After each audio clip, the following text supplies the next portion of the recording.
Ladies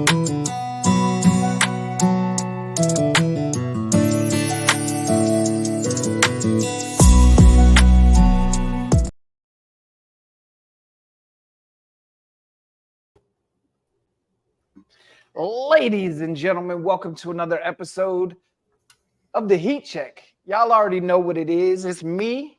They call me Mr. Chaos. You can call me Mike. Call me whatever you want.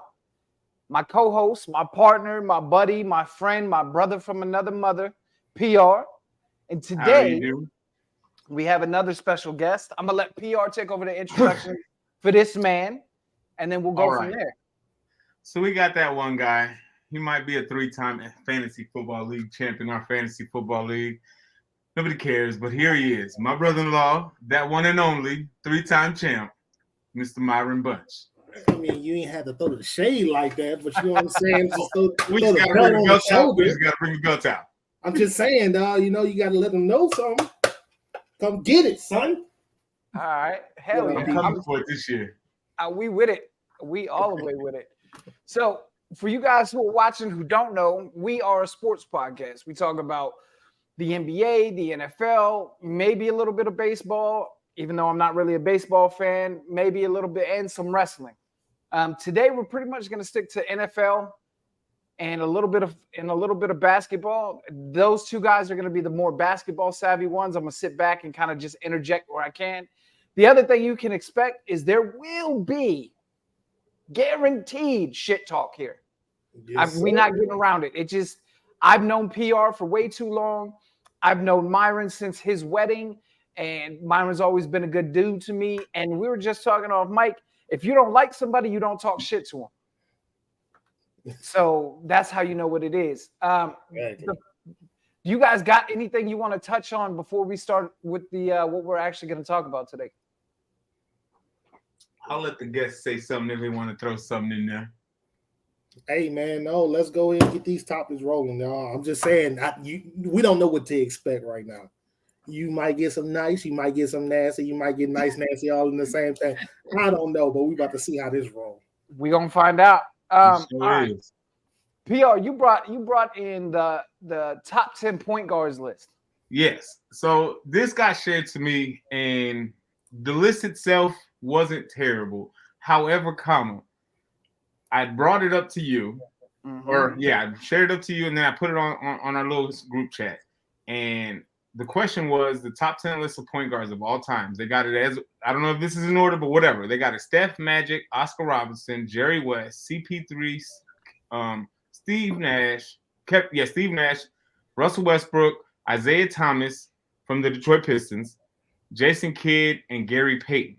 Now, the question is, who is Kyrie replacing on this top 10 list, if he's even top 10? Who's coming off this top 10 list? None. Me, I could sacrifice Westbrook for Kyrie. I'm like, if anybody. I could sacrifice Westbrook for AI. But AI is not a point guard, though. Yeah, he was a 2 guard. Now, in theory, for his size, he was billed as a point guard. However, his play style was a shooting guard. He wasn't known as a point guard. On the starting lineup, did they have him that way? But if you look, when he played in the Sixers early on, technically Eric Snow was the point guard in that squad, and AI was the 2 guard. He played primarily point guard in Denver, but in Philly, he maybe averaged like 4 or 5 assists a game. That man was a walking 30-point bucket a game. It's just if anybody has AI in their top 10 point guard list, you are seriously smoking some serious crack. It's all because it's the size. When you think of point guards, you think of small size. And I get that. Again, starting lineup, you put him there, but he's not playing the point guard. But to me, this is the thing. And again, I'm not as well versed on the NBA as you guys are, but to me, I've always looked at a point guard as somebody who the offense is running through, right? Like, there are certain exceptions where forwards are running the offense. LeBron James, KG, KD, those guys are forwards that the offense runs through. But when you talk about Magic, the offense ran through him. when you talk about all these other point guards that you mentioned on the list, the offense ran through them. In Philly, that offense ran through AI. Period, point blank. And that's why I put him as for me. That's why I would put him on a point guard list. But that's not necessarily true, because even if you ran the ball through KG, he wasn't primarily the ball handler, which is the position of a point guard, which is the ball handler. AI held the ball, but he wasn't like pass first. He would shoot first, pass second.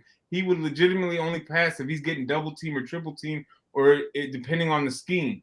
But Steph, he can pass the ball, but he's not a true facilitator in the sense of, compared to these, like Magic Johnson, facilitator, Oscar Robinson, facilitator, Jerry West, facilitator, CP3, that speaks for itself. I'm like, you could put Stockton on this list as far as point guards. Stockton should have, if he's not on here, at least honorable mention, because I'm just like.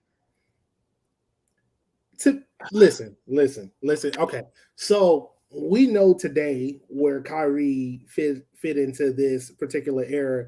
We don't have the traditional point guards like we used to have anymore. Yeah. So Kyrie falls under more of like the scoring guard, right? He's like a hybrid guard. Yeah, he's a hybrid, but you're in those types of categories, you're looking at like players like Baron Davis, right? You got Kyrie, you got Russell to a point, right? Like you got those guards like that. Yes, there's a point guard into that position. That's not their actual way of play. That's not. Yeah. So if we're talking about true facilitators, Kyrie ain't replacing nobody on this list. He ain't replacing nobody else this list. If anything, I can make a case for number 10, Gary Payton and John Stockton. For me, for this list not having Stockton on this list as a point guard, just straight up point guard, the guy is the all-time leader in assists. How is he not considered one of the top 10 point guards of all time? Period. Now, I can give you Peyton, because I'm like, he was more like defensive point guard than he was offensive. But I'm like, he wasn't no scrub. He wasn't a scrub offensively. He could still get you what you need. He still could facilitate. But I could see, if we're just talking about point guard, for their true position, Stockton should definitely be on this. And I could see taking Peyton off and putting Stockton on there. And then Kyrie, I could just see. I'm not upset that Kyrie's not on the list. No, I'm not upset about it all. But when you brought up AI, I was like, there's just no way that he can be on this list. I'm sorry. No disrespect to the man, but he can't be a top 10 point guard. So do you put AI on your top 10 players list? Like all time? Let's say top 10. No. Let's not say all time. Right, I hate all-time lists because it's 80 billion different eras. He could probably make I was gonna say of the 90s and 2000s, top 10. From his playing era, like his prime playing area, like his 76ers, probably a few of his Denver years. I still couldn't put him in top 10 point guard, but could I put him as a top 10 scorer probably in that era that he played in? Absolutely. But as a point guard, I can't. No, I mean top 10 just player all around. Listen. For his era? Listen. I don't know. I can make an argument for AI. I won't be mad if I see anybody put AI in the top 10 from the 90s and 2000s, because I understand what they're doing. This man was a 6-foot guard.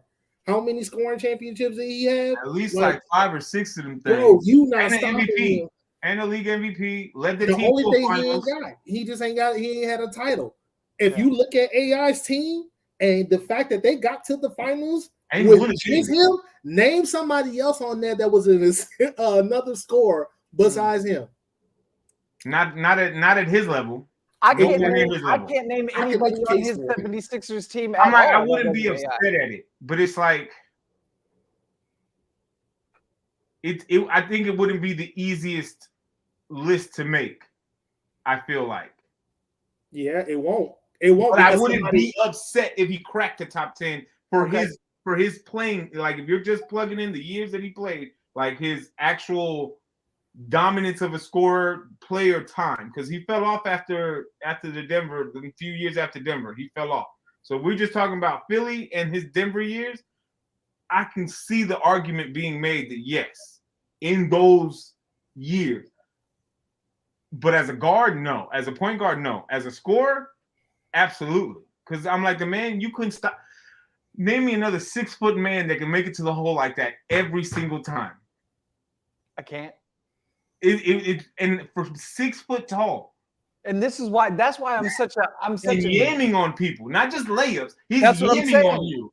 I'm such a fan because of the big men that he had to go against in that era. Yeah, like this is big man, dude. Right. That's the era of Shaq, dominant Shaq. And even Kemba Mutombo was a solid big man. I'm like, there was big, like you said, Myron, the traditional big men were down there waiting for this little man. And this was back in the day where they were beating guards the fuck up when you came in the paint. Like dudes was catching elbows to the body. Like he didn't have a lot of weight on his bones. That's what I'm saying. I'm such an AI guy, or as the wrestling business, I'm an AI mark because he just was that dude where he's not 6'5", but he made the best players in the game look dumb with his handles. I mean, look dumb with his handles. He had an okay jumper. He actually had a great jumper. He could go in the lane. He could pass when he needed to pass. For me, AI to me, like this is how I will always land. Michael Jordan is the GOAT for me. Period. Point blank. I don't care what nobody says about LeBron or anybody else. Hold on. Make sure you say that. That is your GOAT. That's what I'm saying. You don't want the LeBronians to come out and come. LeBron sexual is gonna come get you. that is my GOAT. Michael Jordan is always gonna be my GOAT. Let them know. But you already know who my GOAT is. But my number 2 is split between 2 players, AI and Kobe. Ooh. Those are my number 2, right behind Jordan. You gotta get crucified for that. That's fine. You're gonna get real crucified for that. Look, it's no disrespect to AI. It's no disrespect to AI, but all time, I can't see him in the top 10. Hey, you know what? No, I thought he was gonna say Timmy. I love Timmy, but Timmy's not in the same conversation. Okay, that's a whole different thing. I love Tim Duncan. Tim Duncan left last time. Tim Duncan for me is one of the best big men of all time. To me. To me. We ain't talking about best big men. We talking about best players of all time. That's another conversation for another It's episode. A whole different conversation. No, not necessarily, because there's a lot of lists that have Timmy in the top 10. I'm just saying it, so it's a valid. No, I could see that. You guys know how I feel about Timmy. I'm a Timmy fan, right? We've had this conversation. Y'all have shit talked. I've shit talked back. We've gone back and forth with this whole list. Who did he say he was better than? KG. He said he was a better leader than KG. Absolutely. Absolutely. I will stand by that forever. Forever. Anyways, we're gonna move on from this topic. Who was more iconic? It depends on what region you're asking, because anybody in Texas is gonna go with Timmy.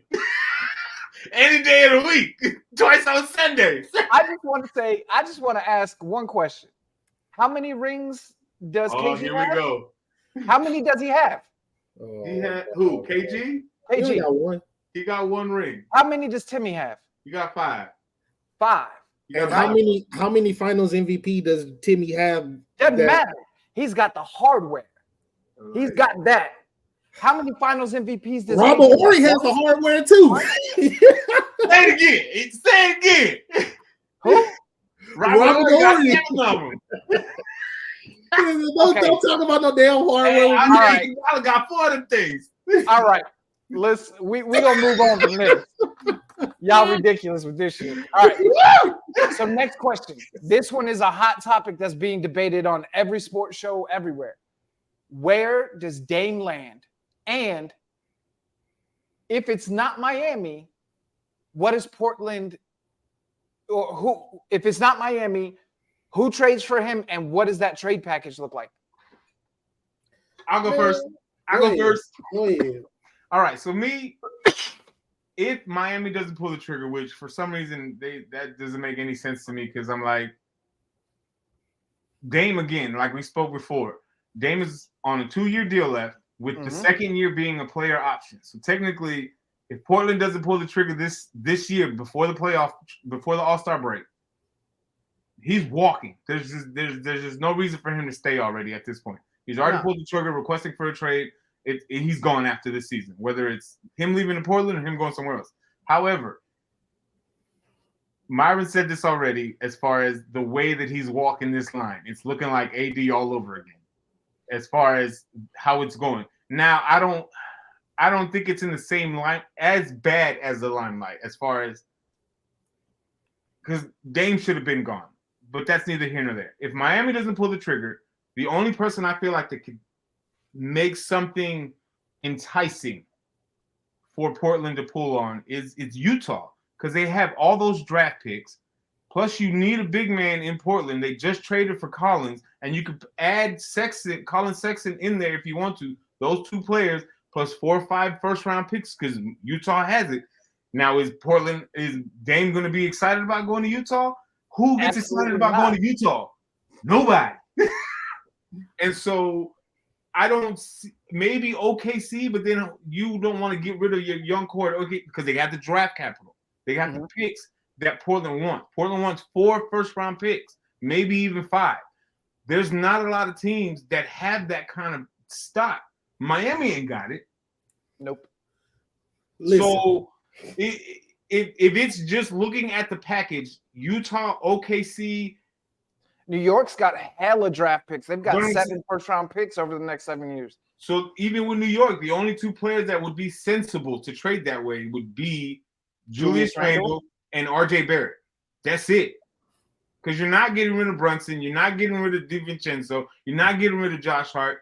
You already shipped what's his name? Obi Toppin to Indiana.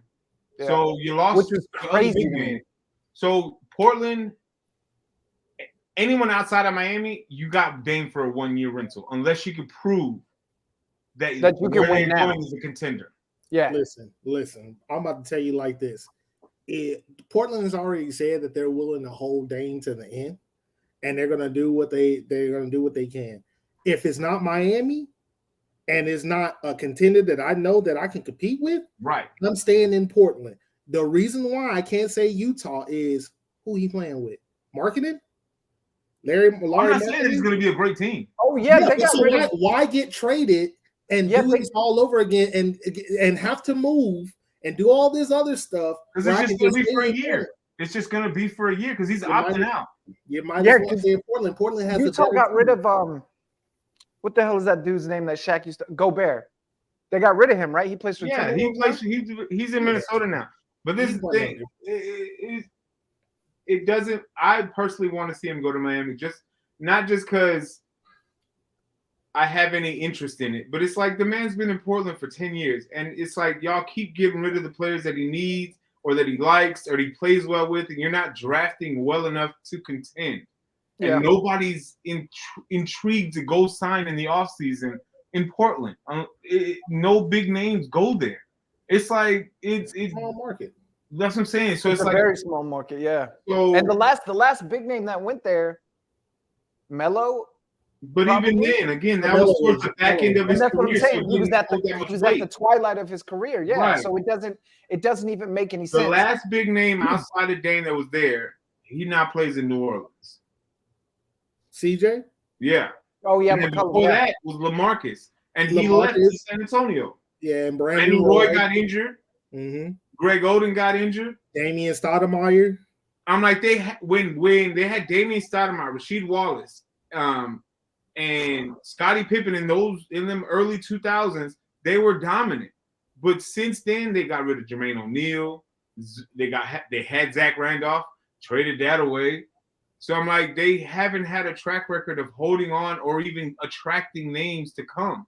I can tell you right now, if you look at them Portland Young Bucks that they got, Sharp and Scoot Henderson, right? them boys gonna be something serious. Now, in my opinion, they did overpay Jeremy Grant. Jeremy Grant is just not by a worth couple million, 50. Like this dude, what getting 4 years, 160? We got 5 years, $160 million. That man getting paid between 35 million. I think it's like $35 million a year. And somehow, injury-prone Nurkic is still there.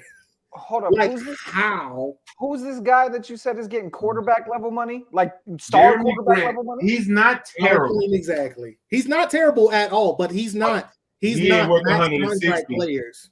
He ain't worth 160. Listen, I mean, look, that's nowhere near max. We all know that, but that's insane money for a player I've never heard of. Listen, I think he had he took off in OKC the last couple years that he was with Russ, and then he went to Detroit off a big deal, but he didn't pan out there, and then he got traded to Portland a couple years ago, and they just re-signed him. And they just re-signed him to a 5-year deal. Jeremy Grant is Draymond Green money. He is not $40 to $50 million worth. But here's a popular opinion that I think. This is what Dame, if it's not Miami, go to the 76ers. Oh. Just swap with Harden? Oh. They're going to buy whatever. It's a rental. Huh? Whoever gets Dame is a rental. But is it? Because it's 76ers has some stuff going. Bro. I'm not going to be mad with him and Embiid lighting it up. Because exactly. The thing with Harden did not show up in the playoffs. Embiid did. So you think Dame is not going to show up and do what Harden couldn't do? Exactly. So think about that team. Oh, it would be nasty. It would be nasty. And then you still got what's that? Is it Maxey still? Yep. They're trying to they asking for too much for Tobias Harris, but they can keep him and he's still a quality person, a quality player on their team, role player on their team. Or you trade them and you get another quality rotational player. You get a couple veterans, maybe a couple draft picks, future picks, or something. They're only a couple. But if they can get Harris off the books and bring in Dame, that would not only be great for Embiid, but that would be good for Maxey as well to learn off of Embiid. Dame and Embiid. That would be a sick big three. Dame and Embiid together. That shit is. Now we all know it's chemistry. You have to play together. You have to get that groove, right? But just on paper, thinking about Dame Lillard and Joel Embiid playing together, that's insanity. That's nasty. And get this, remember their bench is great. Their bench is good. They could, man. Remember, 76ers no longer has another weak link that we thought was great. Their coach. They got Nick Nurse now. Yes. I totally forgot about that. Think about it. Nick Nurse ain't no chump when it comes to in-game adjustment. He already got championship pedigree because before he got to Toronto, when he was the G League coach for Toronto, he won the G League finals the year before he came up to Toronto, and then 2 years into Toronto, he won his NBA finals. I'm like, that wouldn't, bro. And then make a play. Doc Rivers is gone. If you don't want Tobias Harris, you can also make a play for Pascal Siakam if freaking Toronto play ball. Toronto been hardballing. So you're saying make a trade for either Siakam or Wade or Dame or both? Both. Pascal Siakam, Dame Lillard, bananas. Joel Embiid. That's just 3 out of your starting. That's fucking nuts. Hold on, wait. I'm just saying, think about it. So Dame is 33 years old, bro. He was born the same. He's 33, right? Your window, and that's what I said. His prime window is closing. You have not been healthy. This would take weight off his shoulders. Mm-hmm. He doesn't have to be the guy, but he could still be the guy. Mm-hmm. And he can still, like, if Embiid is having an off night, Dame can definitely step up and give you 30, 35 points and still carry it. Like, it makes sense. It makes sense. It's just, what does that trade package look like for 76ers to give up? Even if it's just for Dame, I'm like, Again, they want multiple first-round picks. That alone right there, are you wanting to give 4 first-round picks for Damian Lillard, which, again, I'm not saying that he's not in his prime, but like you said, 10 years in, that means your prime window is starting to close because not everybody built like LeBron James. We can't all have 20-plus years in the thing playing 20, 30 points a game. You know what I'm saying? But Dame can still drop you 20, 25 points a game, and you still have to cover him, which, again, is going to in turn lead Harris. You got Maxey. You got Embiid. Or if you are able to find some voodoo mystery magic deal to get Pascal Siakam and Dame Lillard, that's still 4 people that you got to account for. And then on top of that, when you're mismatching your lineup throughout the game, you could have 2 out of those 4 with your rotational players at all times while you're resting the other 2, which makes you insanely stupid. Exactly. Dude, it makes sense. I mean, this is what I'm thinking, right? Embiid by himself draws double teams all the time. He's that guy, right? Right. You add Dame to that, that's another player you have to double to. You have to keep accountability of, like you were saying. You have to know where he is at all time. So you're freeing up. If you've got Embiid that 2 people may not be guarding actively, but at least 2 people have their eyes on. Right. And you've got Dame, who another 2 people have to keep their eyes on. Listen. And like you said, Nick Nurse, championship coach, dude, it would be like the Mighty Ducks out there. They would just do silly shit and make it work. Listen, here's a trade package for Dame. You can give him the 3 or 4 first-round picks because you already know that it's going to be at the end of the first round. It's not going to be at the beginning. Okay, so you're really not losing anything. I give you 3 years with Dame. Let's say 33 to about 36. You know you're going to get solid, right? Right. All right. You can give up Tyrese Maxey. Now Tyrese Maxey has to move. Okay. You have to, because here's what's going to do. Here's what's going to happen. I trade Harden. They're not going to keep Harden because Portland is already going with the youth movement. So they're just going to release. They're going to buy him out of his contract. So and he's not making that money that like Jeremy Grant is making. He's only making like 30-something mil. 38. Yeah. So you can go ahead and buy him out of that because he's trying to go back to Houston or somewhere anyway. They're creating space, creating a roster slot, and they get rid of Dame. And you get drafted. Yep, and you can throw Tobias Harris in there since you've been trying to get rid of him so much. Because here's who they picked up. They picked up Pat Bev. They picked up Montrezl Harrell. They picked up Mo Bamba. Like, they still got PJ Tucker. So if you want to get rid of him, they got Daniel House on their team. They got nice little pieces. So that's on paper it works. It's just because this is the only thing I have a concern with. Not a concern. My only question when it comes to the Miami deal. Why does Portland not want Tyler Hero? They do. But I'm saying almost every package that I've seen that included Tyler Hero, Portland has declined. I don't know if it's because they don't have the draft picks that they want, but I'm like, me personally, if I'm getting 3 first-round picks, if they're unprotected, and I'm getting Tyler Hero, I'm like, you got to possibly throw one more player in there just for the. But I'm all right with Tyler Hero because again, even if Tyler Hero doesn't start and he's still coming off the bench, that's a solid 15, 20 points off the bench with Tyler Hero. Yep.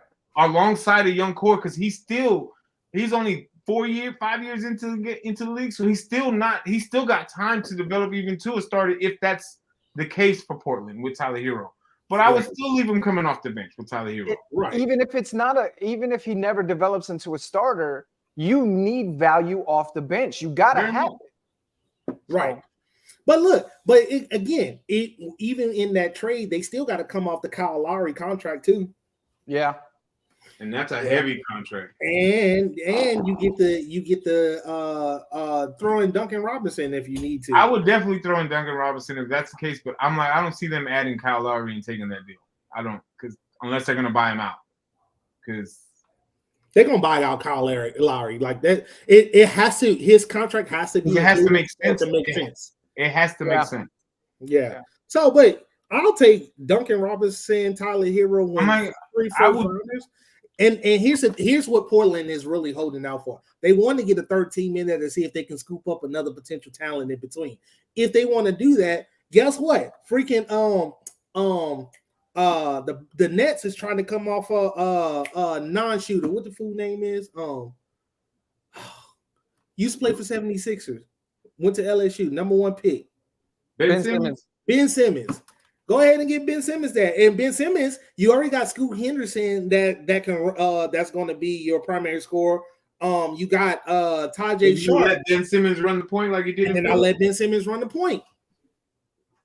Ben is in the lower market because right now he's in Brooklyn. He'll be in the lower market and he can reinvent himself. He can come back to be the old Ben Simmons. Ben Simmons just needs to realize that he's not a shooter, but he'll have less pressure off of him in Portland, and he can do what got him drafted. He was never a shooter. They trying to say he needs to develop a shot. The only shot that he never had one.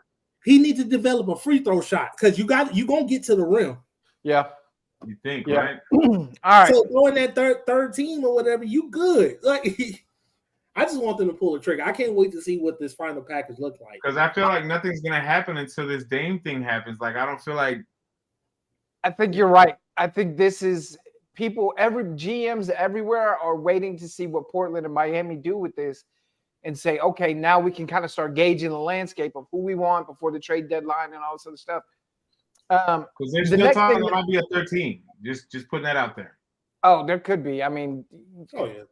I've seen so many freaking multi-team trades this fucking cycle. It's insane. The next thing that I written down was the in-season tournament. Now, y'all gonna have to tell me about this because I don't know why they're having an in-season tournament. I don't know what it means. Is somebody getting a trophy? Like, what the fuck is this? So, what is it about? From what I've heard, from what I've seen, what has been floating around, it's supposed to. They're selecting certain teams based off of certain games that are selected throughout the season, right? And it's supposed to be right before the All-Star game, like a few weeks, I think, or something in that nature. And it's basically an NBA Cup. You know, like a trophy, another mid-season trophy for whatever, and it's supposed to be like a purse attached to it for the players or teams, whatever the case is. I don't understand advantage why in the playoffs if they win it. It has no implications. Yeah, so no, there actually is implications. So what it is they're going to take all 30 teams and they're gonna divide them up into 6 brackets. Yeah, and each team has to play 4 games. And the team with the best record out of whatever their group is, they go into a bracket. And what it is you get you get an in-season trophy, but these games count still towards your record. Yeah, I was about to say these are already scheduled games, right? And they already broken down the groups and everything. Like everything. Yeah. When they made this season schedule, they specifically set these games apart and said, hey, this is the in-season tourney games that we're going to have.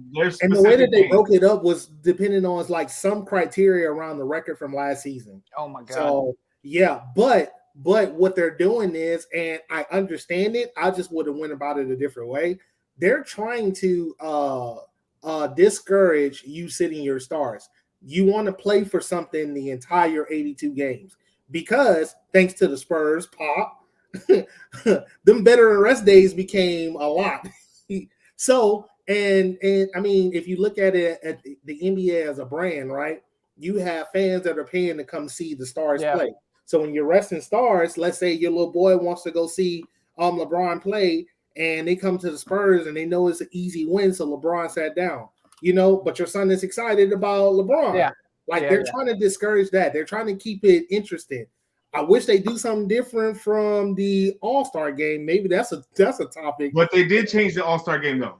So remember how we had that conversation? It was a few months back about how they won the dunk contest is booty trash these last few years. It's just been just unwatchable. Yeah. So now they've added winning prizes to the players for winning each event. So you're getting monetarily. You're getting a monetary prize on top of the trophy now. So now it's like, okay, I think it's ranging between like 50,000 to 100,000. I'm like, it's not great, but it's for the dude that won it last year, the dunk contest, McClungan. If the purse would have been there last year, he would have walked away with the trophy and $100,000 or $100K, yeah, for a player of his pay scale, who's probably only getting paid making a lot. He's probably only making that $100,000 goes a long way. Because he's only making $400K now, a year. I still think we need to let the street dunkers into this dunk contest because they don't want that. They don't boring. They don't want that. It's too many good. Look, I watched this. It's called the Dunk King, right? Jordan Kilgannon, the white dude from Canada. This dude named Guy Dupree from France. Like, these motherfuckers were doing dunks that you could have put me on acid and I would have never came up with. Like, this Guy Dupree guy. What a description. Like, in the first season, I can't remember the guy's name who won it, right? He set somebody on fire and did a windmill through the legs over this dude while he was on fire. That's a lot. I'm not saying you need to bring that to the dunk contest. But it's must-see TV. But there's a reason why that clip has 5 million downloads on YouTube, right? Like, the dunk contest, the worst dunk contest I ever saw was when they tried to do that, like, East versus West dunk contest bullshit. Y'all remember that? With the teams? Yeah. Oh, my God, it's so trash. That was terrible. The problem is you don't have guys like Aaron Gordon and Zach LaVine that are going to come in and do these dunks all the time. Those guys like that don't exist anymore, hardly. Like, there's guys in the league who can dunk, obviously, but Aaron Gordon and Zach LaVine were doing shit where people were like, wait. I feel like you just don't get that I think, if I remember correctly, the conversation we had is you have half the tournament roster, in dunk contests is NBA players. So let's say there's eight slots, 4 NBA players, 4 street players. Yep. And then you're pacing them off street versus NBA one by one and seeing, because at this point, you can ask anybody that's watched NBA even for the last 10, 15 years. When it came to the All-Star break, yes, the skill challenges knew it was cool. The 3-point contest was all right. But we all know on Saturday night, before the All-Star game on Sunday, everybody was tuning in at 7 o'clock, 8 o'clock p.m., wherever you at, to watch this dunk contest. Period. You didn't care about nothing else. But now you got people turning it off. Because I remember we was at your grandpa's house. We was watching the dunk contest. It was so boring. Bro, I can't. You have to take this into account too. We all grew up in an era full of dunkers, like dunkers. T-Mac, Vince Carter, Dwight Howard, Nick Robinson, 3-time dunk champion. What does that do? J.R. Ryder from the Warriors, like these guys who are doing these dunks where you were like something. What's that dude name that would have his head? He blew the candle out on the. Is it Jeff Green? Danny Green. No, it wasn't Danny Green. It was Jeff Green. Not Jeff Green. Gerald Green. Gerald Green. That's what it was. That boy had hops. You know what I'm saying? Like when those what happened to those? The props, the uniqueness, oh my God, you know what I'm saying? Those days are gone.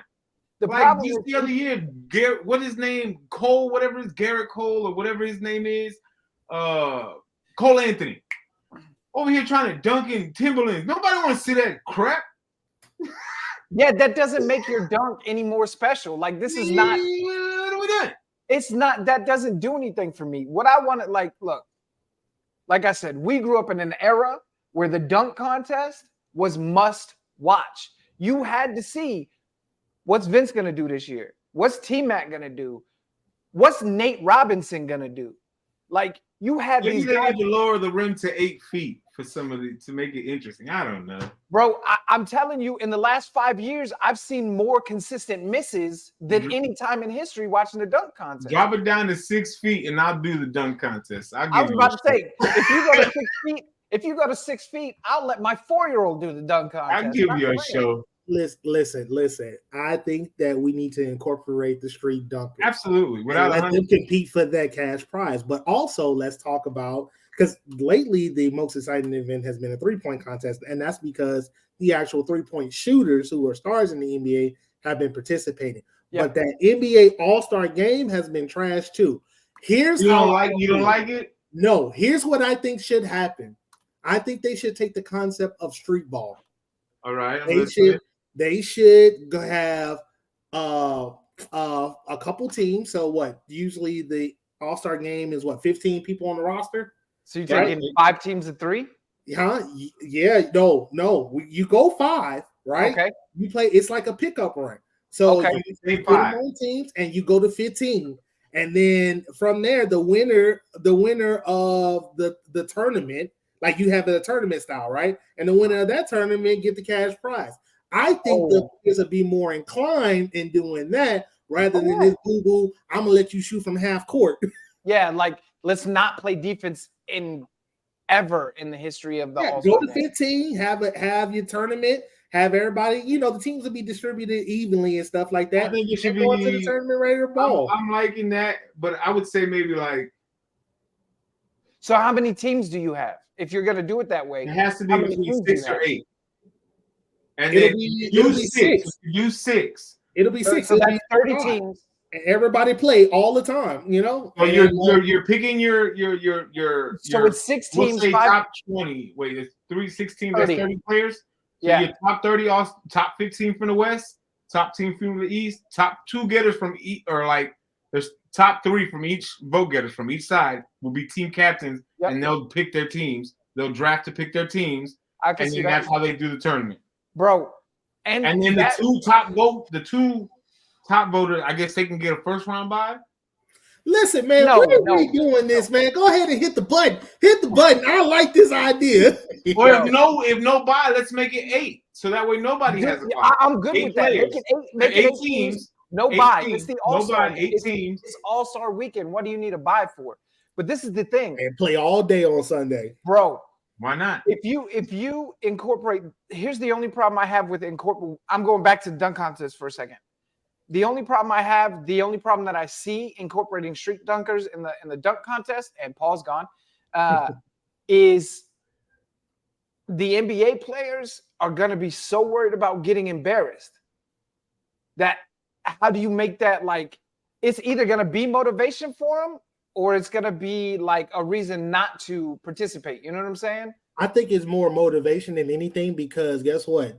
They all made it to the league just hooping. So let's make it interesting by doing this 5-on-5. They do the runs anyway during the summer. Have you ever seen all those videos of them playing? We're doing the pro-am league all the time. Oh no, I'm just talking about the dunk contest. Like these dudes, that's what I'm worried about bringing the street dunkers in, is because if say like this dude Guy Dupuis, right? This dude is 5'9", but he has an insane vertical, like a dumb vertical. If he goes in there and he just cleans house and every NBA player he goes up against is eliminated, how then you better get your game right. McClung just did that just now. Yes, but McClung is in the NBA. But at the same time, McClung isn't that. Nobody heard this fool unless you follow him. You want to know how I know about him? From Georgetown in college. No, I understand that, but what I'm saying is he at least, even if he came from the G League, which is what he did, right? Right. You come from the G League, at least you got to that level. The street dunkers aren't ballers. They're just dunkers. So if the NBA players, say if Aaron Gordon goes and he goes against Jordan Kilgannon hits his scorpion dunk, the backwards no-look dunk that he does, and destroys Aaron Gordon, is Aaron Gordon going to come back next year, or is he going to be too humiliated? It's going to bring out the competitor in the NBA stars. If they're going to get discouraged, they're going to get dragged by the social media. Doesn't mean you're going to be top notch. Again, if you get embarrassed by a street dunker, that ain't nobody's problem but your own. So that means if you come back next year, you better come more creative than you did this year. Yeah, you better work with a dunking coach. Because again, you're a professional player. You have all the resources to be whatever it is that you need to be, whether you're a shooter or a dunker or whatever. You have the resources. These street dunkers don't have the resources that the NBA players. So if you get beat out by a street dunker, you better hope you don't go viral on TikTok or social media. Nothing. Could you imagine if somebody like Aaron Gordon got beat in a dunk contest by a street dunker? Like that 50 that you didn't get from D-Wade gonna look this small. Yep, that street dunker is gonna blow up for the rest of his life. But you know what? You know what? If I'm Aaron Gordon and I get beat by a street dunker, you know what I'm gonna say? I'm coming back next year. Still in the NBA. No, I ain't gonna even say that. If I'm about to be embarrassed because a street dunker beat me because this is all they do, I'm be like, count my money, dog. go check my bank account. Because at the end of the day, exactly. Let's say, what is that game called? Big Bank take Little Bank. Yeah. Count my coins. We're gonna take a quick break. I gotta go get a drink. So we're gonna take a real quick break. We'll be right back. Once we come back, we're gonna jump into the NFL. This is where the shit talking shall begin.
All right, ladies and gentlemen. No, this man didn't. I had to go.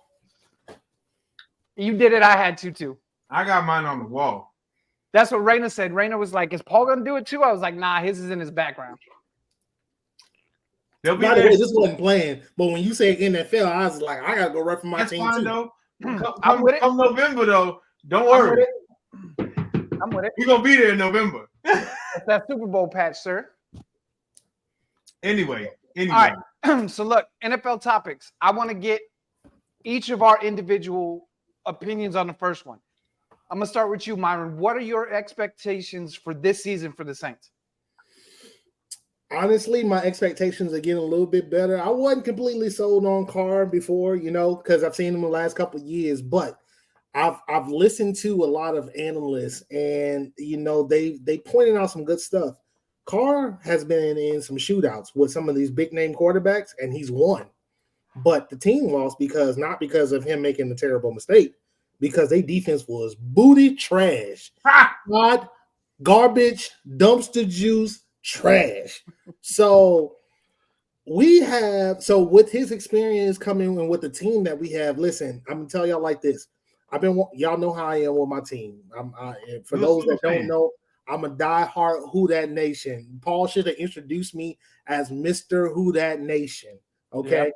But my team, we have talent. If Mike Thomas, y'all saw the glimpse of what Mike Thomas did before he got hurt again. He's coming back, so he gonna have Carr throwing to him. Right. Alvin Kamara looked like he done dodged the bullet. So we're gonna see how. I think the suspension. That was God right there, bruh. If the NFL still suspended for that, it's going to be because of a personal conduct thing, and I don't think I feel like it shouldn't be that long. Maybe 3-4 games.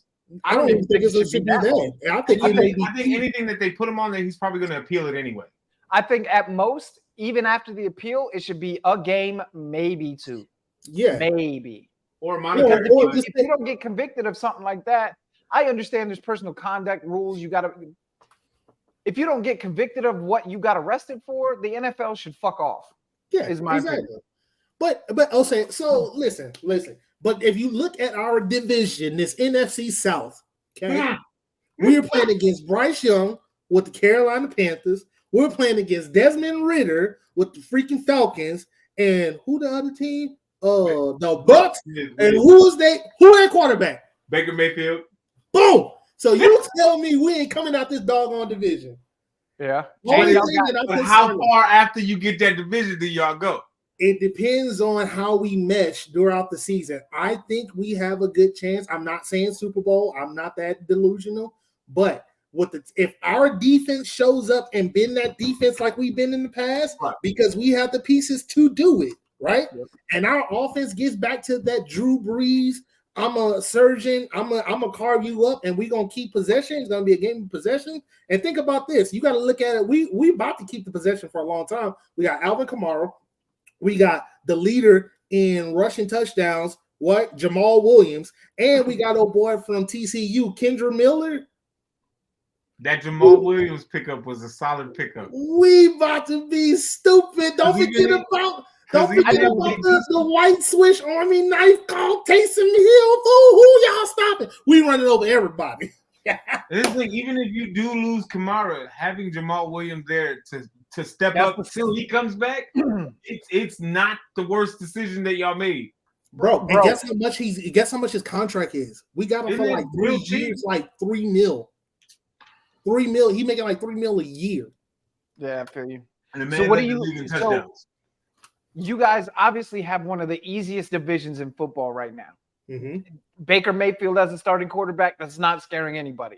And y'all defense, especially after adding Brian Bresee this year in the draft, y'all defense, if y'all can step back into where y'all were, easily a top 10 sack team in the NFL. Easily, right? You also, the one team that I think you guys are going to have.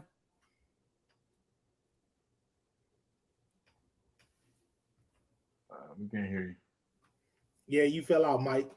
You fell out. Nope. See, that was God because he was about to say some BS. That's what it was. It was all God. See, Mike, God don't like ugly. Don't you speak against them saints. We saints. Hallelujah. Oh, you so petty. He was about to say some BS. I saw it. That's why his face got like this. It was some BS, Mike. The Lord knew. You hear me now? Yeah, we hear you. All right. So look, what I was about to say was this. Y'all could easily be my wireless mic back. Y'all could be the only team I see that y'all could maybe have an issue with is the Panthers, just because of Frank Reich. But if y'all defense step up the way it has been the last forever, y'all could easily win the NFC South. But I guess my thing is, do you see your team making it past the divisional round in the playoffs? Yeah, I can see that. Okay. I can see that. All your turn. Well, what are your expectations for the Bears? My expectations are hella low. Like hella low.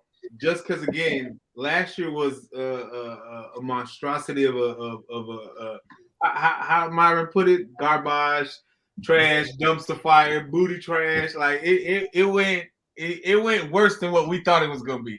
You ain't gonna ask that one Bears fan to thought we was gonna end up with the first overall pick that bad. Like, granted, in hindsight, the silver lining, that number 1 pick got us a number 1 receiver with DJ Moore.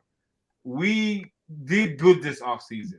I'm not worried about I'm not gonna say I'm not worried about it because my biggest concern, we've had this conversation for I don't know how many seasons. Our offensive line is about as good as a bunch of toddlers. Right. They can't hold on to nothing to say they like. They can't protect nothing. And if Justin Field keep running for his life like he runs for police. Paul, the Bears offensive line is the offensive line from the Little Giants. I wasn't even getting that much credit. Oh shit. I wasn't even getting that much credit. So am I happy that we drafted an offensive line in the first round? Yes. I'm still skeptical, one, because even with our head coach, he's defensive minded. So I already know that we signed solid pick. We signed off-season picks or pickups that were good. I like Tremaine Edmonds as replacing I forgot his name. Roquan Smith. I miss him. I miss him dearly. I still hate that we let him go for 2 pieces of cake. Pretty much. I don't even think y'all got that much for him. For having the cap space that we had and signing the players that we did and drafting the way that we drafted, I'm optimistic. Am I thinking we're gonna take the division? Hell no. Can we take it? It's hard. Because again, Minnesota didn't get better, but they didn't get worse in a sense. But I'm like, Detroit looks like the favorite on paper to win the division in my eyes. And this is sorry, I threw up in my mouth.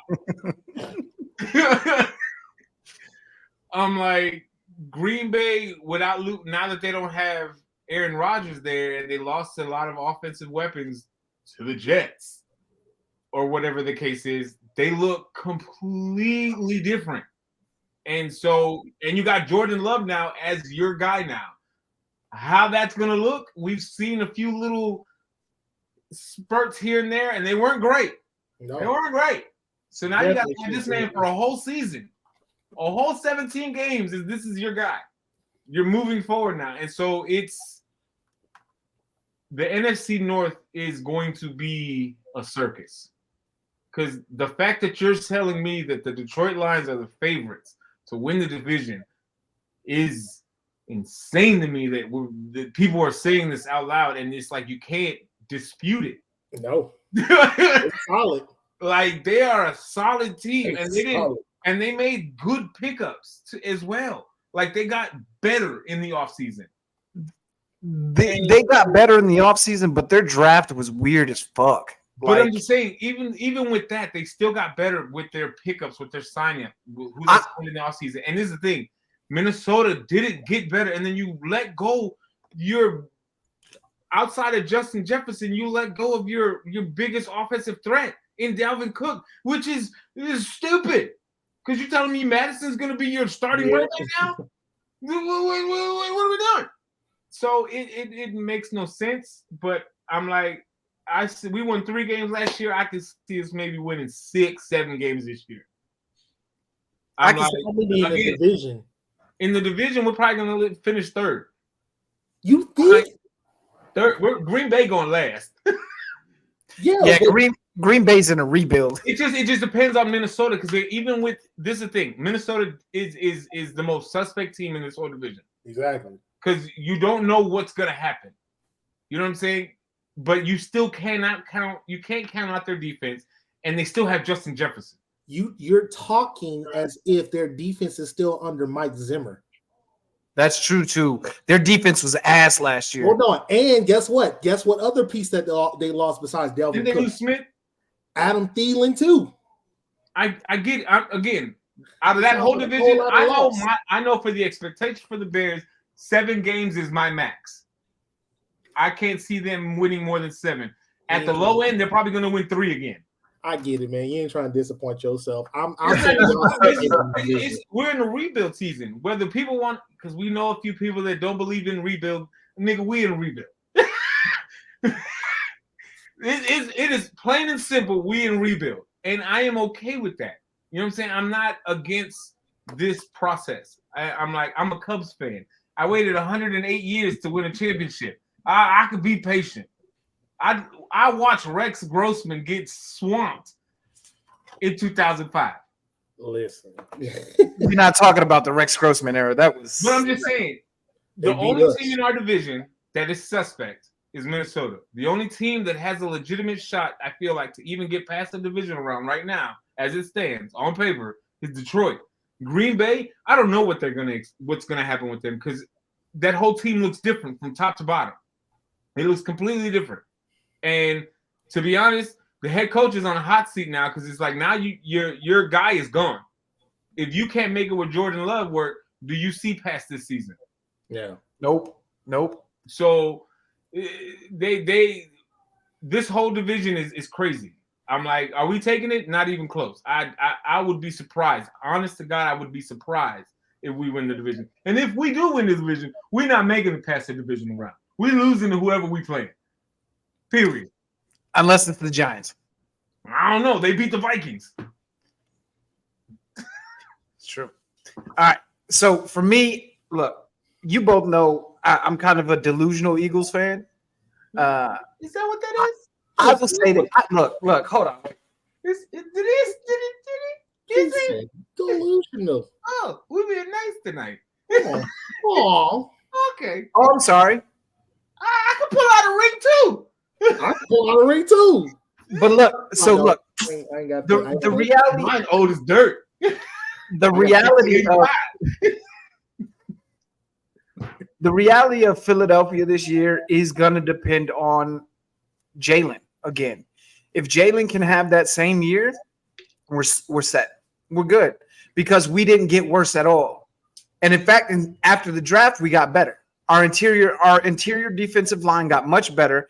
Not upgraded, but we definitely added a hell of a piece on the edge with Nolan Smith.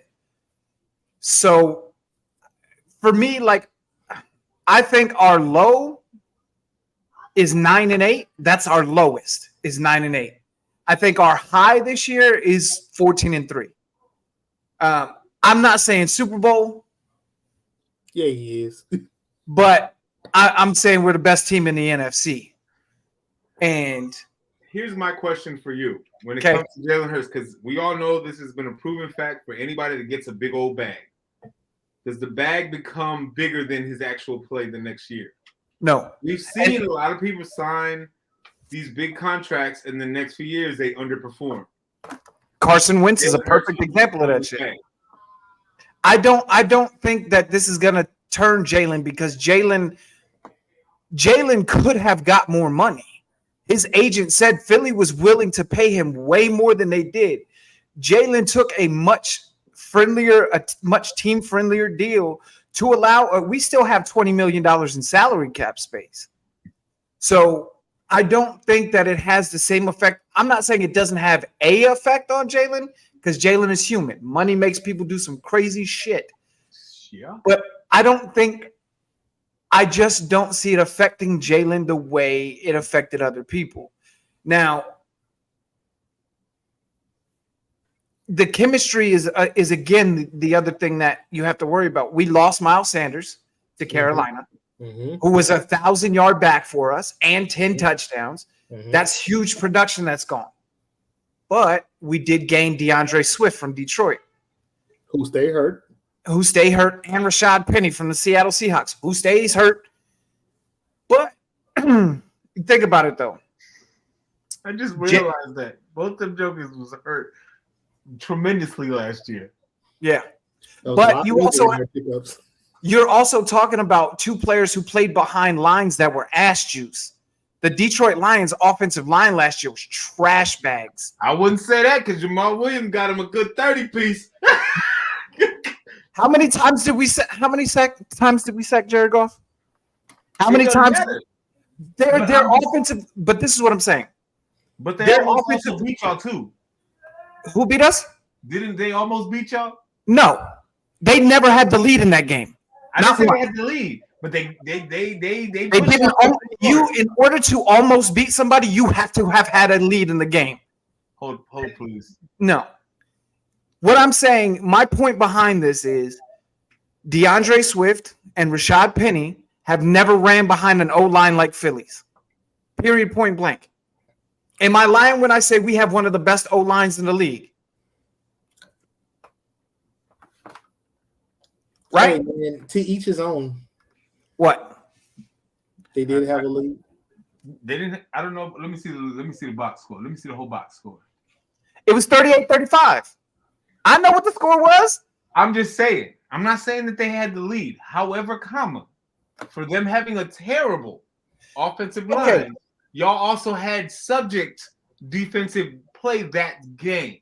I'm not saying that they were better than y'all that game. Because if we also look at the whole season for Detroit, they weren't getting blown out.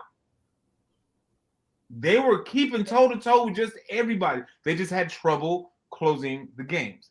We can all admit that. But 38-35. In week one against a brand new put-together team, come on, bro. Like, if that was week 8 and we had 38-35, I would be a brand new team put together too. But that's what I'm saying. You talking like Jalen. Look. I'm not saying he's better than Jalen Hurts. I'm just saying Jamal Williams came from Detroit. That man dropped a 30-piece for the season. That ain't nothing light to look at. I'm not saying that he's this great running back, but DeAndre Swift had the same offensive line and got hurt. The starter and got hurt. But he coming into the season, he was the starter over Williams, and Jamal Williams outperformed him. Paul, he already started off the conversation saying he had delusional. Y'all know what it is? Look. So the Swift in Detroit suck, but up here. No, I never said he got them good knees in Philly. Hold on. First off, rewind. Like, wait. We gonna rewind this back. You can't. I never ever said that DeAndre Swift sucked in Detroit. I said Detroit's offensive line is butt cheeks. That's a whole different statement. But this is the deal, right? Mm-hmm. I made that point. One, you guys know I'm a delusional Eagles fan. I'll be honest with you about it all day up front. Fuck it. I don't care what anybody thinks, right? We don't. Right. And that's why people like me, because I know I'm pretty much delusional as shit. Anyways, I think DeAndre Swift is going to have an impact in Philly's offense this year. But this is what people forget, right? Is you, just like the Saints, you have a multi-headed monster when it comes to your receiving core, right? Mm-hmm. Plus you have, like you said, the Caucasian Swiss Army knife. So you have to think about, that's why New Orleans is so hard to handle offensively, is because you can go to 80 billion different people. And Mr. Crab Legs himself. Future right there. Shut the hell up. Anyways, but that's what I'm saying. That's why Philly's offense to me is so special, because you have to worry about number 11. You have to worry about number 1. You damn sure have to worry about Smitty. You have to worry about Goddard. It's going to be a problem. I think we take the division again. I think we're the first team to repeat in the NFC East since we did it in 2004. I think we definitely get back to the NFC Championship game. How that goes, who knows? Because that's a whole different beast. So but I think what does the rest of the division look like for y'all? I think Dallas goes 12-5 and is out again in the divisional round because Dak can't get out of his own fucking way. The Washington, whatever their names is going to be this year, are going to go like they're going to go like, I don't know, 4-13 because they're trash. And that's I'm exaggerating. They'll probably go 7-10 or 8-9, but they're going to have a losing record. The one who I'm fine with 4 games because Jacoby Brissett is their quarterback. But continue. They signed Jacoby Brissett. Sam Howell is their starting quarterback. They want him to be the starting quarterback, but Jacoby Brissett is there, sir, and he's going to be good enough to compete. We'll see. Anyways, that's what I'm saying. I had to correct it real quick. Just saying. It goes up to 8 games now. Nah. The Giants are the ones that I don't know how to place because we spanked them 3 times last year, but they made Minnesota look like a bunch of high school kids. Like half the league made them do that. Yeah, that's true. It's Kirk Cousins. But I don't know where to place the Giants. The Giants could be really good or they could be complete butt cheeks. Well, for $40 million a year, they better be really good. You talk about who said something about getting overpaid. That you talk about got overpaid. God, listen, but there were only 2 people on that team that made their offense.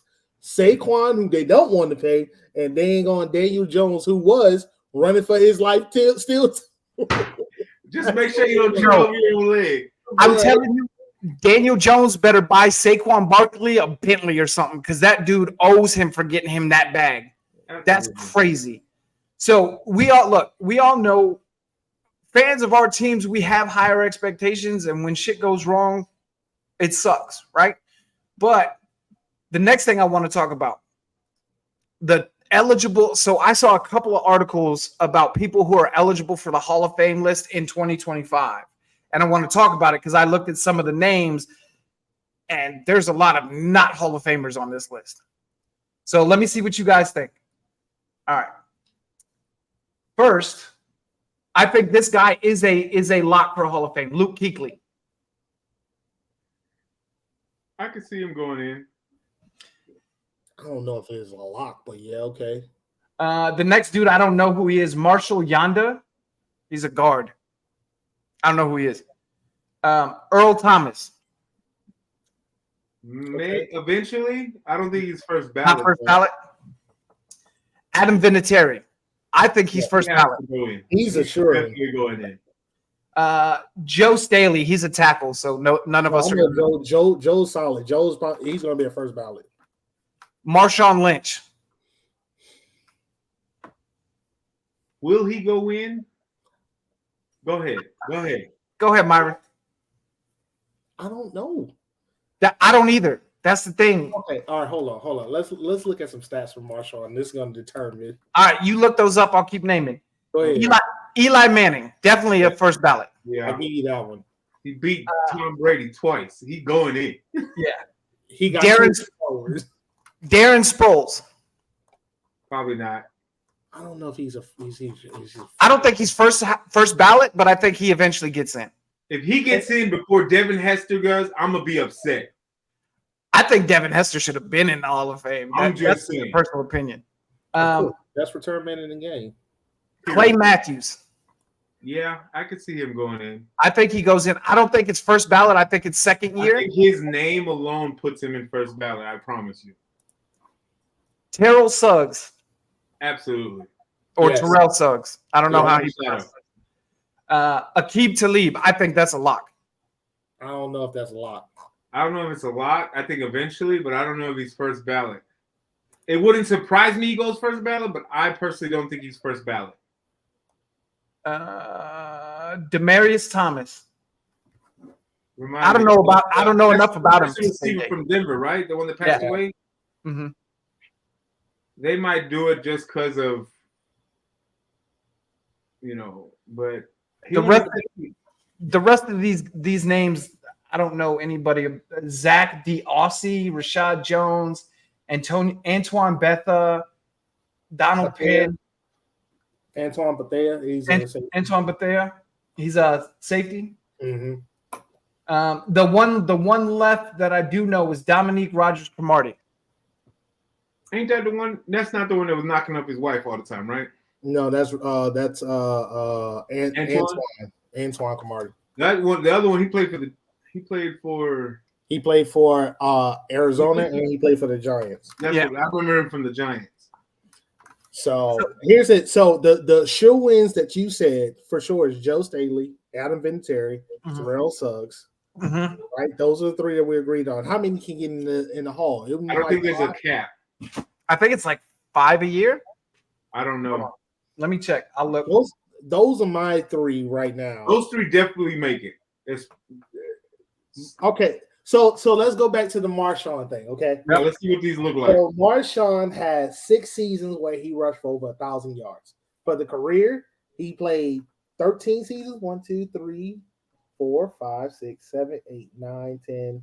13 11. seasons as a running back. I'm sorry, 11 seasons. His last season, he only played 1 game. Okay, he rushed. So in his 11 seasons, he rushed for 10,000 yards. He's had 85 touchdowns. He averaged 7 touchdowns a year. Okay. His receiving yards hadn't been crap. So he gets you 23 receptions a year. Ooh. Out of 32, average of 32. So he wasn't that's not what he did. So based off of his rushing, I don't think he's a shoo-in. But does he make it? Eventually? If the trash that y'all, okay, I ain't gonna say trash.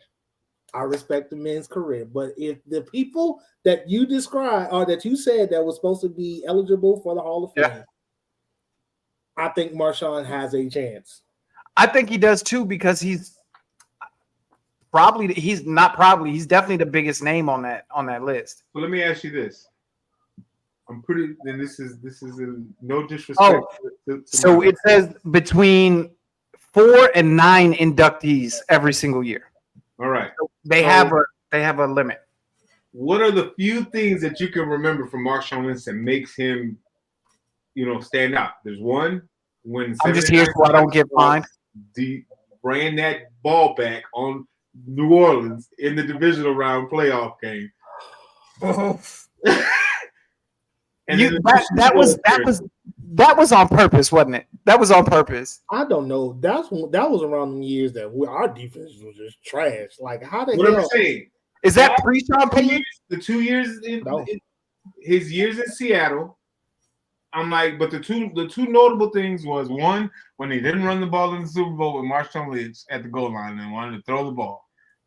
I'm like, he's had iconic moments in the game, but has he had enough play on the field to make him in the first time eligible player type realm?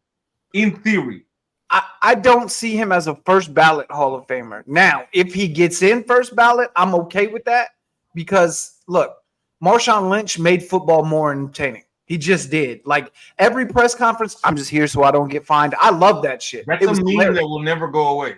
Exactly. The dude made football more entertaining, right? Was he the best back of his era? No.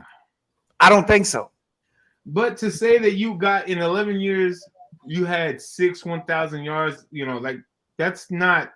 It's not shabby at all. Yeah. I don't think he's first ballot. I just don't. Where it ranks on the all-time leading rushing leaders list, it's not. It's normal. It's a hell of a career. Right. 11 years for running back is a solid career for a running back. First ballot, we can all agree no. Yeah, no. Possibly, sliding. Okay. And if he's in there, I'm not mad at him. I'm not going to throw a fit in the city's streets because, oh my God, Marshawn Lynch. It's not like they try. First ballot is stupid. Yeah, it's not like they try to put Eli Apple first ballot. Like, I would be pissed about that shit. You getting it from every side tonight. Yo, but Myron, you can admit how trash that dude is. Who? Eli Apple? Yes. I know exactly how trash he is. And the fact that he was trying to shit on us and his ass was sorry. Every play, it was a pass interference on your side. Now you have the nerve to talk about New Orleans? Right. You are the problem. You are the issue, sir. That's so funny. All right. So we're going to get into the next topic. Another top list that I saw. Top 10 safeties currently in the NFL. So these are current players. Current players. All right. So I'm going to read you the list. Where are you getting this list from first? CBS Sports. I just got to make sure you ain't getting it from tom.com. No. If I was getting it from anywhere, it'd be like some ridiculous. If I really wanted to be stupid, I would find the most out of pocket list that says like, I don't know. Anyways, so their honorable mentions are Micah Hyde, Quandre Diggs, Jesse Bates, Cameron Curl, Jaron Curse, Javon Holland, Marcus Williams, Harrison Smith, and Ryan Neal. Those are their honorable mentions. Number 10 is Kyle Duggar from New England. I don't know anything about him. I haven't seen enough games to even make a comment on that. Number 9 is somebody, Myron, you're very familiar with, Tyrann Mathieu. Look, I understand it. I'm not. Anytime you talk the Honey Badger to me and you put him on the top 10 list, I'm good with. I love that dude. He makes, every time I see him play, I'm like, all right, who's he gonna beat up today? It's rough, man. He definitely is a playmaker on the defensive side. Like, he's definitely one of the team captains. Like, you cannot just look past him. No. At this point. No. Number 8 is Antonio Winfield from Tampa Bay. Okay. I don't see him. I mean, his pass rush grade from PFF was a 91.6. So his highest pass rush grade among safeties. He's a tackler like his dad was. Okay. Next is Buffalo's Jordan Poyer. All right. Yeah. Kevin Byard from Tennessee. I don't trust anything out of Tennessee. He's solid. That fool's solid. Sorry. Anyways, the next is the guy from the 49ers, Hufanga. Talanoa Hufanga. I tell you, I saw him play, obviously, in the NFC Championship game. That dude has talent. He's a beast. I don't know if he belongs at number 5, but next is the next one. Budda Baker. I'm with that. I like Budda. Next one is Justin Simmons from Denver. Again, I don't know anything about him. I like that one. Justin Ball. Number 2 is Minka Fitzpatrick from the Steelers. Okay. Everybody knows Minka. Yeah. That's solid. Number 1 was Derwin James from the Chargers. Okay. So the only problem that I have, and he doesn't even play for my squad anymore, is CJ should have been on there. Okay. I think it's because they keep seeing CJ as a DB, not necessarily as a safety. Yeah. When he went to y'all, that was the first year he actually was playing. He played safety in the NFL. Now, he played safety in college, but in the NFL, he was always DB. And we played him a little bit as a nickel corner too, but yeah, that's kind of what we had him as. He's talented, but that list I don't have. I'm got an issue with that list. I'm not too upset about it. I mean, there's guys that I don't know anything about on here, but I would change some of the order. Yeah, I think Budda Baker should be a little bit higher. This is my question. Should Minka be number 2 or should he be lower? I think he should be lower. I like Minka Fitzpatrick, but I could see putting Minka at 3, pushing Justin Simmons back to 4, and pushing Budda to 2. I'm not mad at that order. Derwin James is just the name I don't. The one that I don't know, and I don't understand why he's that high, because it wasn't like he was blaring skills was just coming off the screen, was the guy from the 49ers. But I wasn't paying attention to him. I can say, what's his name? Duggar, the number 10. And this may be an unpopular opinion by Saints fans, but Marcus Williams should be number 10. That guy can cover the field, and he has ball skills. Well, apparently to other people, because he had guess what? The most iconic moment that he had was the damn Minnesota Miracle trying to make the right play as a rookie and avoided. He overcommitted. Yeah, he wasn't even an overcommitment. He was trying not to get a penalty, and he tried to dodge the tackle because he was going to get there early. But instead of stopping, I like Marcus Williams as a safety. Yeah, as a safety, he, especially in the Ravens system that he's in now, like it fits him there. He's playing well, and especially because you're in a defensive team. So Williams is I feel like Some people might think that he might have got overpaid or whatever the case is, but he's earning his paycheck. I feel like he's doing his part. He's holding his weight. You know, he's learned from his mistakes. Right. And I'm like, to be even considered as part of the list has to mean that you're doing something right in your position, whether you want to believe it or not. Yeah. Y'all want to know something funny? We're talking like these names. We're just like, all right. Think about the safeties that we grew up on: Sean Taylor, Ed Reed, Brian Dawkins, Troy Polamalu. They all played in the same era, lighting people up. Like now, I'm just like, okay, who's that? Yeah, maybe it's just me. Who is that man? It's different too, because like the NFL is such an offensive league nowadays, and I get player safety and protecting them, but like when Brian Dawkins and Ed Reed were playing, the hits they used to lay on people, oh my! This is my thing. If my shoulder tackle is putting you to sleep, don't blame that on me. Yeah, that's not my problem. It's not my fault. I'm hitting you with my shoulder pad. Not my fault your neck is weak. Bro. But even with people that wasn't hitting hard, like think about it. I mean, it may be another unpopular opinion. Darren Sharper was he was the cover guy. If you're coming down the middle and then you're in my way, I'm coming after your neck. You're supposed to. You have to. Don't come down the middle and think it's just gonna be roses and rainbows. Yeah, no. If you come into the middle, those Roman backs back there are supposed to put you on your ass. Cam Chancellor was the king of doing that too. Sean Taylor. Come down the middle if you want to. Bro, I was just watching like biggest hits in the NFL history or whatever, and who did Brian Dawkins hit Algie Crumpler so hard that dude was done for the game. Like Algie Crumpler caught a pass, Dawk smacked him, he folded, got up, and was like, "I'm done. I'm done." A lot back in the Niner days. Oh my god, that man lost a finger trying to make a tackle and didn't care. Yeah, didn't care. It was all about this. And I see your point with the whole player safety. I get that. But some of these hits that they're making, targeting and all that stuff, I'm like, you can't avoid it as that's what pisses me off. You cannot avoid it as a defender. No. Sometimes there's just a natural body motion when you're making the tackle. It's not my fault that you didn't dip your head with me. And this is one of my biggest issues, especially because running backs do this all the time. As a linebacker, as a safety, if I'm coming at you, I'm already going head down first already.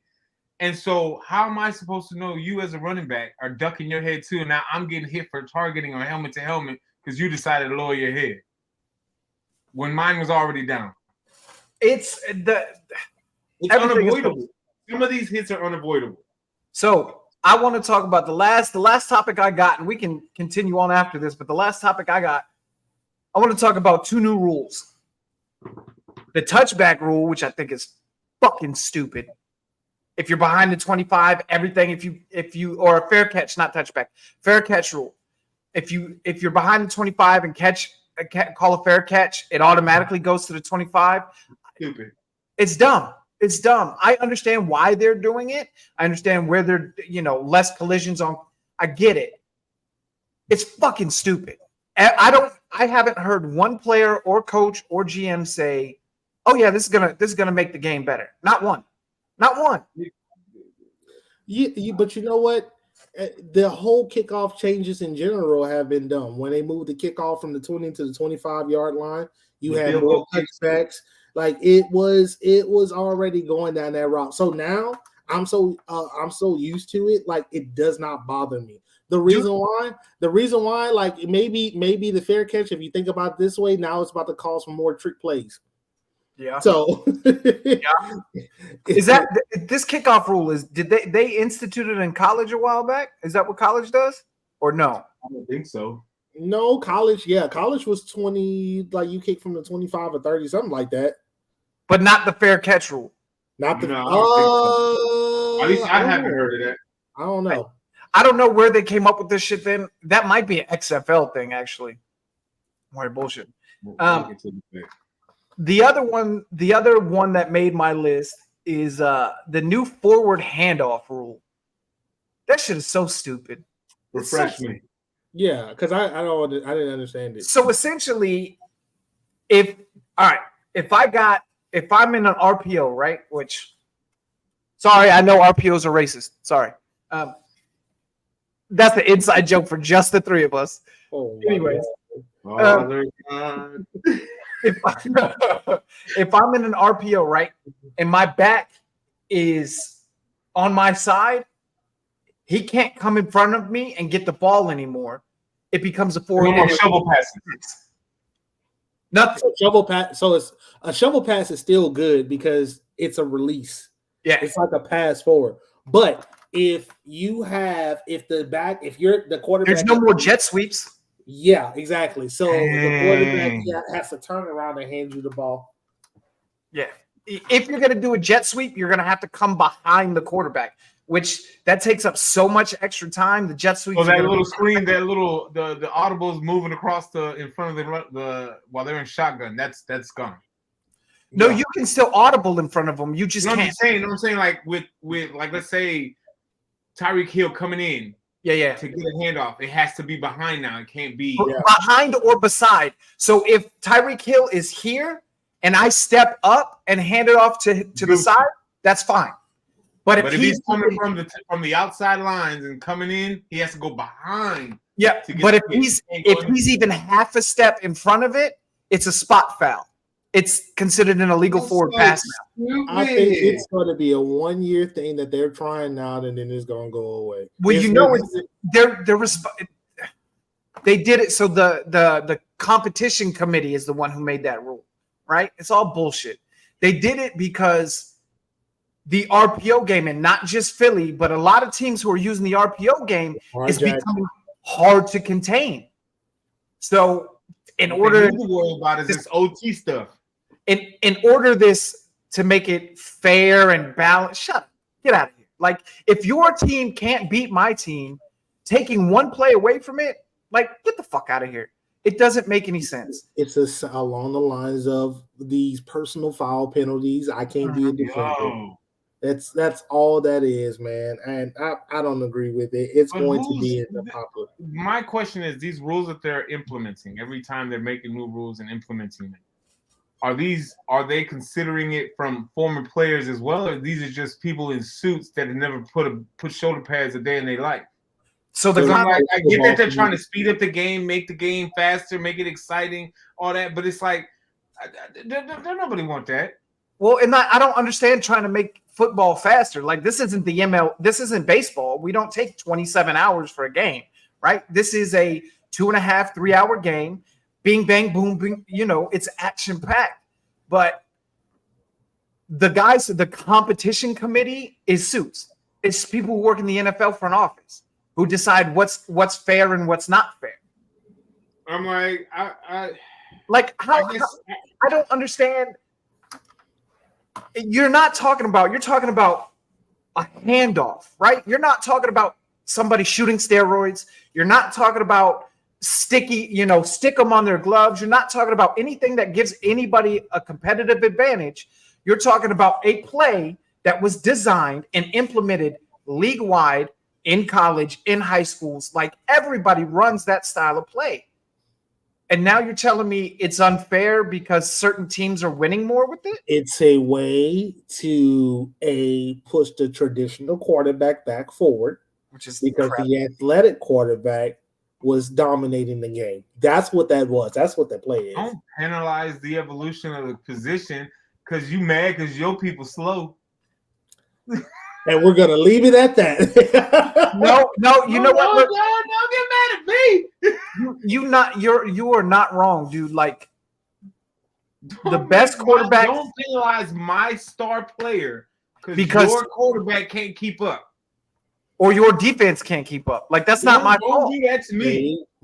Don't take the advantage away so you can have an advantage. They want Peyton Manning back. They want Drew Brees back. They want all these. Guess what? They're not coming back. That's what the NFL was. That era is gone. Yeah, that shit. It bothers me because you have guys who are multifaceted quarterbacks: Lamar, Jalen, Justin Now Fields, you got to change your Taysom play. Hill. You know, but now you take their game and you say, nope, it has to fit in that box. I'm gonna handicap you. Yeah, like you don't do that to any other position. You don't take away plays from any other position. And now I gotta go this extra mile to make up an extra 2 yards because you mad because I'm faster than you? Or because I see the field better than you, or because my O-line is better than your defensive line. Like, you mad at all this shit? Anyways. Draft better. Before we no shit. Before we go, from each of us, I want to know one player, one new, it could be drafted or signed, one new player that you're looking forward to that you're really excited to see play for the season. Go ahead, Paul. We'll go you first. For me, I'm excited for DJ Moore because one, Claypool didn't pan out the way that he was supposed to because he's a scrub. He can go sit in second slot, but I feel like with DJ Moore, it opens up the passing game that we wanted to see out of Justin Fields the last couple of years. Now he has somebody that can route run and throw the ball and can open the field, not just for Claypool, but also for Mooney in the slot. And then, we got Foreman and Herbert. Moore opens that up, I feel like, because he's a threat. He's a legitimate number one receiver threat. I'm excited to see how that 1-2 works out between Justin Fields and DJ Moore. Myron? Are we talking about our team or just in the NFL in general? Whatever you want to do. Your team, the NFL, whoever. I don't care. I got two. Well, let me get two. Okay. Yeah. One is Kendra Miller. Kendra Miller coming over. It's the kid that we drafted. Okay. Right, the running back from TCU. Man, that dude has some little bounce to him that he had. I mean, he has some balance. I'm excited to see what he can be. We haven't seen much of him right now from the offseason standpoint, but man, when he's healthy, and I think he is who I saw, man, he's going to be solid. The second person I want to see is Bryce Young. I want to see if he's really that dude. And the reason why is because Bryce Young has Frank Reich. I give you that. He has a solid running back and Miles Sanders. He has a good veteran receiver in Adam Thielen. He has Laviska Shenaults, and he also has Terrence Marshall. But he doesn't have height. I know. Yeah, none of that matters if you can't see over your own line. But there's a lot of short quarterbacks that people doubted that they came and they changed the game. You had Russell one. Wilson, right? You had one. I do. Yep, Drew Brees. Okay, so I want to see if he is that guy because I've seen some stuff from him last year, the last couple of years, where Bama wasn't as dominant as they usually are, and he's made some plays. So does his style? And I mean, he doesn't even have a style. He's more of a traditional. Does it translate from college to the pros? To the NFL. So yep. I'm excited to see what that's going to look like, along with Bijan Robinson. But Bijan Robinson is going to be nice. I don't care what nobody says. So for mine, obviously, Nolan Smith is my guy. Like, I want to see if his stats from the combine transfer into the NFL, obviously, right? Like, his comp that everybody made was Hassan Reddick. We saw what Hassan Reddick did last year and the year before and the year before. But Nolan Smith is the one that I'm most excited for, but the one that I'm the most curious about out of the NFL is probably what's that? Jackson Smith and Jigba. I want to see if he really is that dude or not. In Seattle? Yeah. I mean, you don't have the greatest quarterback, so maybe you're at a slight disadvantage, but Geno played his ass off last year. I'm about to say, nah, Geno got tools, man. Geno played his ass off. System. He played well out the system, and so we know what he's capable of. He wasn't again, anybody that makes it to the NFL, regardless of how mediocre you are, you made it to the league. So you have to have some type of skill, talent to even make it on a 53-man roster. Yep. So for Geno Smith to make it as a starter, I'm like, you got to have some type of skill, some type of talent. Yeah. And not just make it as a starter. Hero's a proven coach. So I think it's going to be fun to see what happens this year with him. Yeah, and not just make it as a starter. He won comeback player of the year. Like, there's a reason for that. I'm excited to see what JSN does. But Nolan Smith is my guy. I think he's going to have a hell of a year on our defense. You guys got anything else you want to bring up before we go ahead and wrap this up? Paul? Just make sure you keep my belt warm. I'm coming. Woo! It's coming to Georgetown. 4 years, 3-time champ, son. You better come with it. Y'all already know what the deal is. Mr. Who That Nation is coming back for it once again. Look, we play for you guys listening, not watching. We play fantasy football together. We're all in a league together, right? I'm the commissioner. Myron is my co-commissioner. Sal has as much input as Myron does, so they might as well both be my co-commissioners. I don't want that responsibility. You never did, you lazy bastard. That's fine. But Myron has essentially dominated this league 3 out of 4 years. Last year, I came within a hair of whooping his ass. If I would have just started DK instead of sitting him, I would have won. Doesn't matter. Last year's last year. He still has the belt. Sound like a For now. me. I'm just saying. That's I played the better players, so I'm just saying. all right. So we're going to see this year. But look, I do this every podcast. Paul knows it. You guys, listen. Life sucks. Sometimes life ain't fair, right? Everybody's got their problems. So if you guys are struggling, man, hold on. You guys can reach me on Twitter. You can reach me right there on the bottom of your screen. All of my socials at Your Heat Check on Twitter, at @the_heat_check_pod on Instagram, and at the Heat Check Podcast on YouTube. All of those are wide open. DM me if you need somebody to talk to. Please do not make a permanent choice for a temporary problem. Right. I'm begging you guys, as somebody who's been through that and who has tried to make that permanent choice, trust me, it gets better. Right. If you ain't got nobody else to sit with you, you got me. Period. I love you guys. Thank you for the support. I promise we're just going to keep getting bigger and better. And this is going to be around for a long time. So don't think this is the last time you're going to see Myron on here either. There's going to be some shit talking throughout the football season. Oh, don't worry about it. For sure. So look, we're at 1:43 or an hour 43. I appreciate you guys watching, staying along with us. PR, you got anything to say before we bounce? Just stay safe out there in them streets, and we'll see y'all next week. Myron, you got anything? Nah, y'all, it's been a pleasure, man. Appreciate y'all having me on here. Absolutely. All right, y'all.